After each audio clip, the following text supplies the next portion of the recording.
Hey Aries, welcome to your soul alignment reading where we'll take a peek at how to get you back in balance if you've been feeling a little bit off. So we're going to jump right in and start by pulling some oracle cards just to see what energy is surrounding this reading for my Aries collective. When it comes to your soul alignment, the first card that we have out for you is tarot cards, guidance. Let's pull another and see what else is happening for my Aries collective. What's going on for my Aries collective when it comes to their soul alignment? And what we have for you is Mother Mary. Expect a miracle. Have faith that your prayers have been heard and are being answered. Oh, okay. Aries, it feels like you've been going through a little bit of a bumpy patch lately and that you have been sort of on the search for enlightenment, figuring out what it is that you need to do. I just heard this sort of voice in my head that's like, oh my God, what do I need to do? Like, what do you want from me? What are you looking for? And it almost feels as though at certain points, Aries, that you have been absolutely on your knees, just like, I need something. I need something now. What am I doing? Am I doing the right thing? Am I doing the wrong thing? It feels as though there's been a lot of questions that you have had and that you are like on what feels like a never-ending search for answers. And it's almost like you're trying to get it from wherever, maybe you have gone sort of the spiritual route and you have gone to different people who can do divination for you, YouTube readings, personal readings, runes, like maybe you've gotten your tea leaves read. It just feels like this very frustrating energy of trying to find answers. And I think that for a lot of you, there's one specific thing that you've been focused on that seems like it's been in limbo for so long that at this point you almost feel sort of exhausted. And it's like, why was I fighting for this anyway? Like it's just like I'm at a loss. Like this has been forever and it feels like nothing is happening and I don't know what to do going forward. So for my Aries collective, it feels like there's just this very frustrating energy that's surrounding this reading for you. That there has been just a huge struggle in terms of figuring out what the path forward looks like. And I think that has sort of hamstring, prevented you from sort of living your best and fullest life because you're stuck on this one thing that you can't seem to get out of, that you can't seem to have changed. And it feels like it's starting to make you rethink everything that you wanted out of life. It's like, well, hell, I can't fix this. I can't get this right. What about everything else that I've been thinking about? What about everything else that I wanted? So let's get into some tarot and see if we can pull some more messages. Get you back straight. Get you back in alignment with yourself. So how you can get in alignment. Oh, look at this. We have the Queen of Keys clarified by the Four of Keys, clearing the way. So in this tarot deck, keys represent pentacles, right? It's about stability. And with the Queen of Keys, it's someone who sort of looks first to make sure that they're stable, to make sure that they're abundant. So I think for a lot of my Aries out there, you have been very, very concerned with other people around you, that you have been focused on making sure that they're good, sometimes to the detriment of yourself, that you haven't necessarily put your oxygen mask on first. And we have that reflected by the Four of Keys or the Four of Pentacles, clearing the way, where in traditional tarot, this is really sort of embodied by someone who is sitting and they're holding on. They have pentacles at their feet and on their head, I believe, but they're holding on to this one pentacle. It's like, no, this is mine. You cannot have this. So it's interesting. They have a little bit of stability under their feet, then they have it around their head, but they're holding one very, very close to their heart. And so I think that your best bet for aligning is to keep a little bit in reserve for yourself And that's not to say that you have to sort of shut everybody around you out, but I don't feel like you're leaving much space or energy for yourself. And that's congratulations on being a wonderful, generous, giving person, but you're not doing yourself any favor by exhausting yourself for the sake of everybody around you. So your journey to soul alignment, Aries, is going to start within. It's going to start with you sort of dialing back your energy and making sure that you have something left in the reserves for yourself. Now, next on your path, I think what it is that you truly want deep down, we have the King of Roses. So this is the King of Cups in traditional tarot. And I feel that for a lot of my Aries out there, that what it is that you're looking for has to do with interpersonal relationships. So this could be romantic, of course. This could be platonic. But I almost feel as though you are looking for a little bit of love in your life, having those bonds, those special relationships with other people that are long lasting, that are long term. So I feel like for a lot of you, there have been situations that you've been in that have been very unstable, that have been very fly by night, that have not, relationships that have generally not been very supportive for you, and that have not been particularly long term, in spite of the effort and the energy that you have put into it. So clarifying the King of Roses, we have the Ace, or the One of Keys, or the Ace of Pentacles, the Architect. So this is the beginnings. This is the foundation of stability, particularly for my Aries collective when it comes to relationships, when it comes to building those friendships that you may look at other people having, where it's like they got their crew and like those people show up for them, birthdays, weddings, holidays, just because it's a random ass Tuesday night. Like it's almost, I just heard thick as thieves.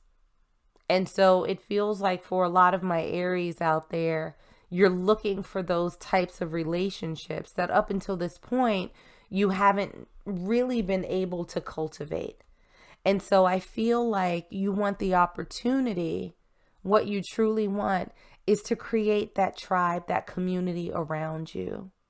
Whether it's romantic love, and it's interesting because I don't necessarily feel that for the vast majority of you looking at this reading, that this is about romantic love. I feel like it's about having those supportive friendships in your life. That community that uplifts and affirms you. That, you know, where you can call one day if you have a flat tire, right? Like, oh my God, I got a flat. And it's like, I'm on my way. Just sit tight, you know, having someone in your corner. So I feel like that's truly, truly what you're looking for in your next chapter. So what needs to happen in order for that to happen, for you to have those relationships? We have the One of Roses, or commitment. And I feel like this commitment card has come out in probably the vast majority of the readings that I've done so far, but this is the one, this is the Ace of Cups, commitment.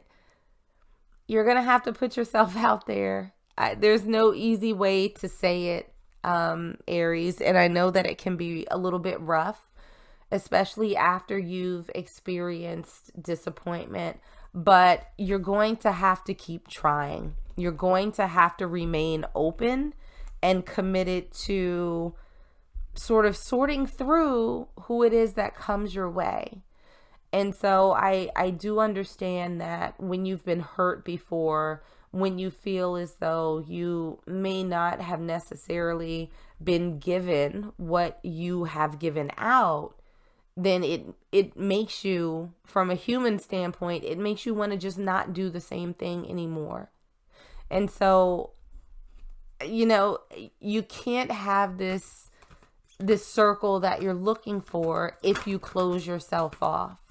So I think that there's going to be a little bit of discernment that's necessary for you going forward. But at its core, you're going to have to be open to the possibility. So what we also have clarifying this is the Three of Forces, or the bird's nest. So forces in this deck are wands. So we have the Three of Wands, which is really about waiting for your ships to come in. So there's a level of patience that's going to be required, where you may have been a little bit worried or impatient before, like, hey, I want this tribe, I want this circle, I want this community around me. Is it ever going to happen? And so the changes that we see needing to be made for my Aries collective out there is making sure that you're open to meeting new people, to exploring with them. And it's not saying that you go in whole hog. It's like, grab a coffee. Let's chat. Let's grab a drink. Let's see what you're all about. What are you interested in? Oh, hey, I'm interested in that too. Or it might be that you have a coffee and it's like, you are like batshit crazy. I'm so cool on this. Either way, you've opened yourself up. You've given yourself the opportunity. But with the Three of Forces, there's really a sense of not being impatient, that it will come. With the bird's nest, it takes a while to build, create this sort of little foundation for the birdies. And once it's done, there's a safe place where you can all nurture and feed each other, right?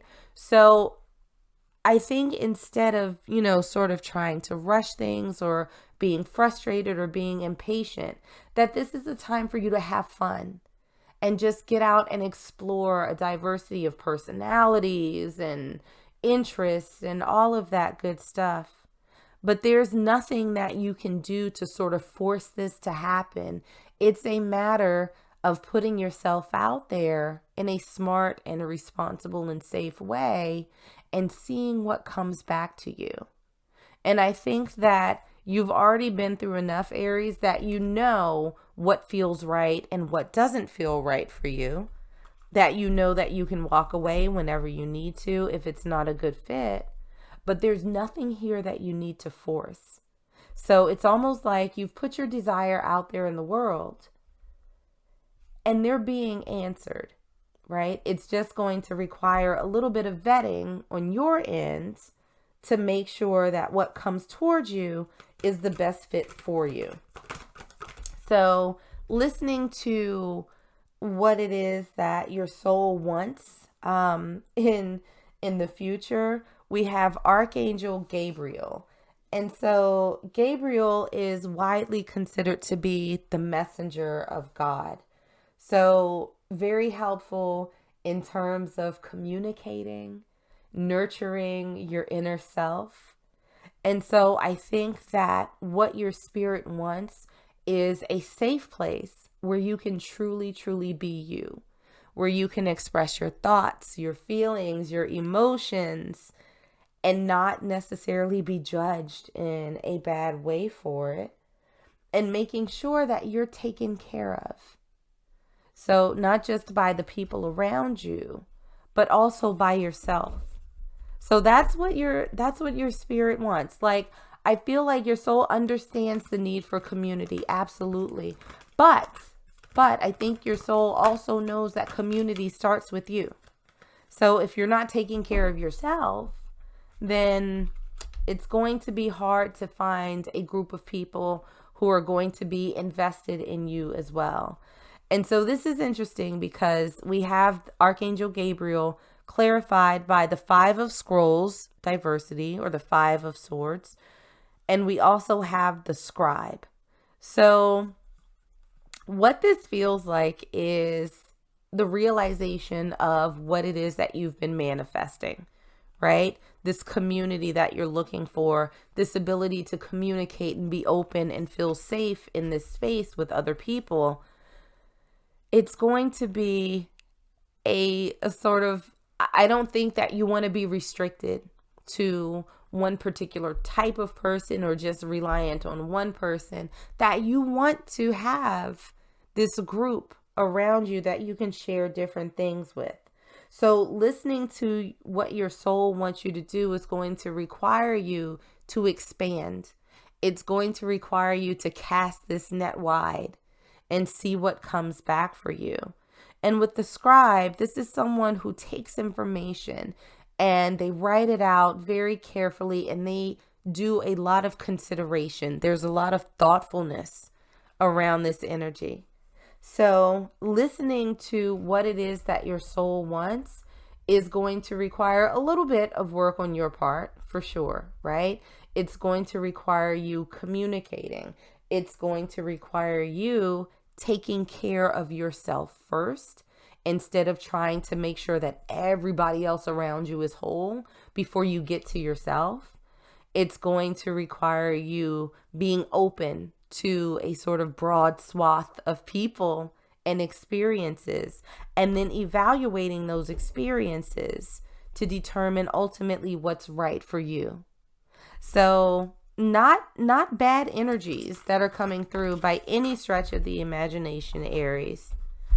We have another message from Spirit. Through prayer and meditation, I create a ripple effect of peace in the world. So again, this is going back to nurturing your inner self, to protecting your energy, to holding a little bit something back for yourself, taking that time to make sure that you are centered and grounded, because that's what's going to come back to you.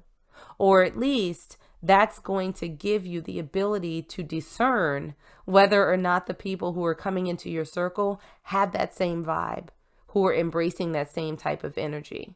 So when you are in a place of peace and zen and relaxation and you're grounded, you immediately know when a tornado is coming towards you, because you're not doing the same amount of spinning. Like, you're standing still and looking at this shit show coming towards you, and it's like, ooh, go on, get back now. Bye. Nope, that is not matching my energy. So when you are able to center yourself, when you have cleared your path, where you have reserved your energy, you're able to see things with greater clarity. You're able to get the guidance, the messages that's coming in from you, from your higher self and from Spirit. So it may feel a little bit rough right now, Aries. It may feel a little bit frustrating in this process, but understand that you are on the right path. So stay open, stay smart, stay discerning, and you'll get that community that you were looking for. So that's what I got for you guys. Like and subscribe if you enjoyed, and I'll see you on the next one.